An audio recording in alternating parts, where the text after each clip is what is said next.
শাশ্বত ভারত কথার মধ্যে দিয়ে চালিত সকলকে স্বাগত।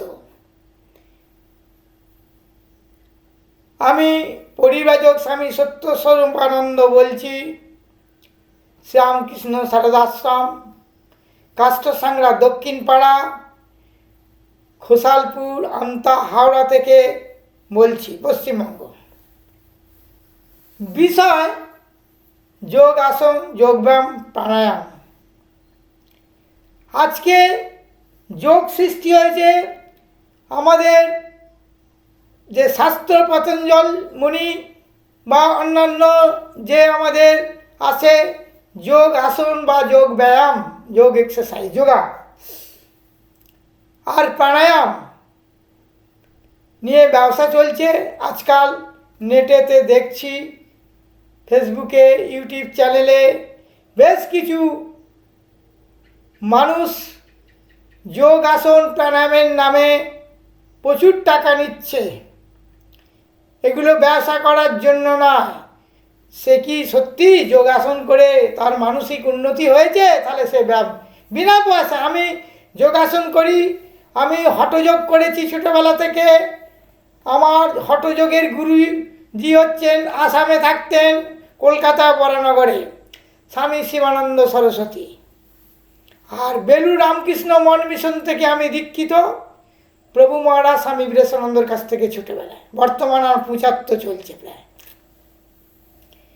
আমি দু একটি যোগ আসন দেখাবো, আমি প্রাণায়াম দেখাবো এখন।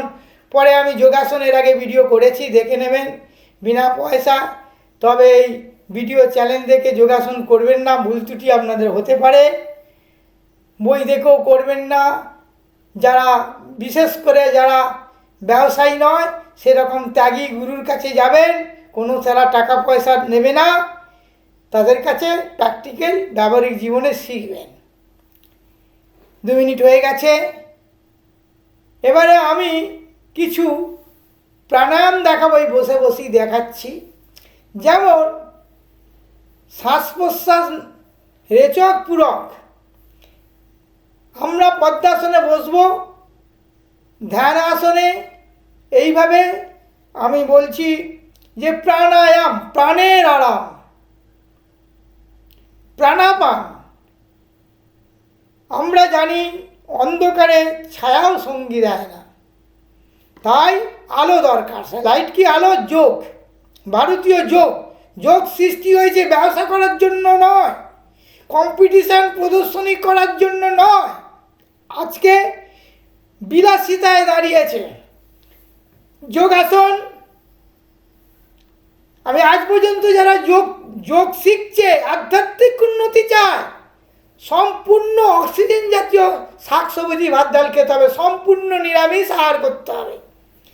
এবং গীতায় যে বলা আছে সাত্বিক আহার খেতে হবে, শাকসবজি ভাত ডাল সিদ্ধ হলেই ভালো, প্রাকৃতিক খাওয়া প্রাকৃতিক নিয়মে খেতে হবে। আর 75 বছর বয়সে আমি মাটি কাটি পরিশ্রম করি, আর ফসল ফলাই, গাছপালা লাগাই। ফল শাকসবজি খাবেন। যারা প্রাণায়াম করবেন, প্রাণাপান, প্রাণই সঙ্গে যাবে, আর কেউ যাবে না বাবা।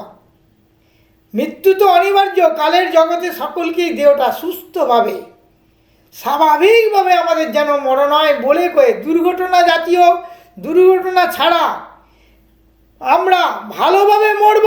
স্ট্রোক হয়ে হঠাৎ করে অজ্ঞান হয়ে পিঠ হয়ে মরবো না। হসপিটালে নরক যদি থাকে হাসপাতাল, সেখানে মরবো না। নার্সিংহোমে মরবো না, বিছানা শয্যায় হেগে মুতে মরবো না। আমরা প্রকৃত যারা যোগ আসন প্রাণায়াম করবে, সুস্থভাবে মরবে এবং বলে কয়ে মরবে আমি আজকে দেহ রাখবো, এই নশ্বর দেহ ছাড়বো। যেমন সাপ খোলস ছাড়ে, ঠিক সেইভাবে সে বলবে। আত্মীয় স্বজন, বন্ধু বান্ধব, প্রিয়জনেদের ডাকবে, ডেকে বলবে দেহ রাখছি।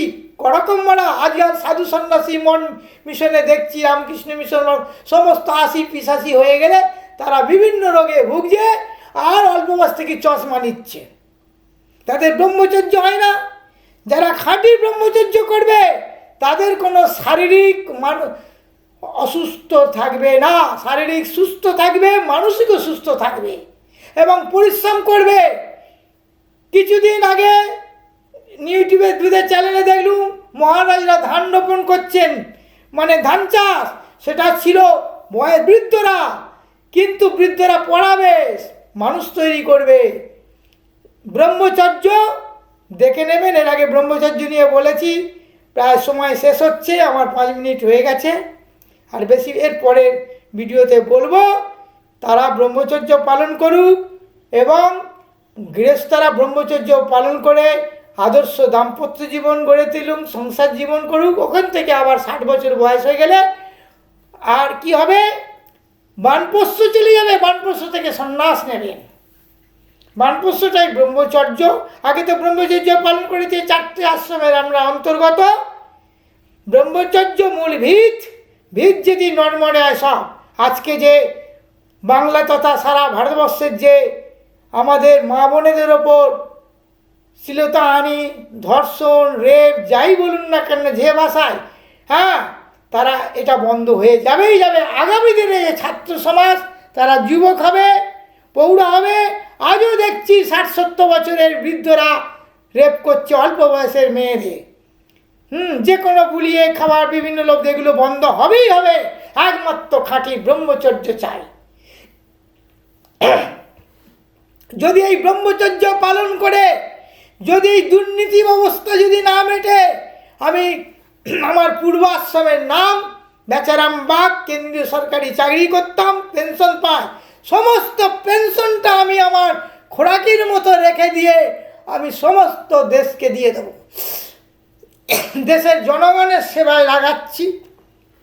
সরকার আগে, কেন্দ্রীয় সরকার, ভারত সরকারকে আমার অনুরোধ, রাষ্ট্রপতি থেকে প্রধানমন্ত্রী, রাজ্যের রাজ্যপাল থেকে মুখ্যমন্ত্রী, আদার যারা মন্ত্রী আছে, সকলের কাছে আমার একটি মাত্র কথা, ব্রহ্মচর্য স্কুলে পালন করুন, আবাসিক করুন। আবাসিক না হলে ব্রহ্মচর্য হয় না। স্কুলগুলো আবাসিক করুন, স্কুলগুলো শিক্ষা মন্দির করে তুলুন। আয়ুষ্মান বাবু যে যে হাসপাতালগুলো যেখানে করা হয়েছে এখন করুন। এবার ডাক্তার এবং চিকিৎসক এবং নার্সিং পরিষেবিকা নিয়ে একটু এই পরে আমি ভিডিও করব। ছাড়ছি আজ এই পর্যন্ত। জয় ভারত, জয় হিন্দু, জয় সনাতন ধর্ম। সর্বধর্ম পরিত্রাণ, সর্বধর্ম হচ্ছে যত মত তত পথ, রামকৃষ্ণ পূজারী। জয় ভারত।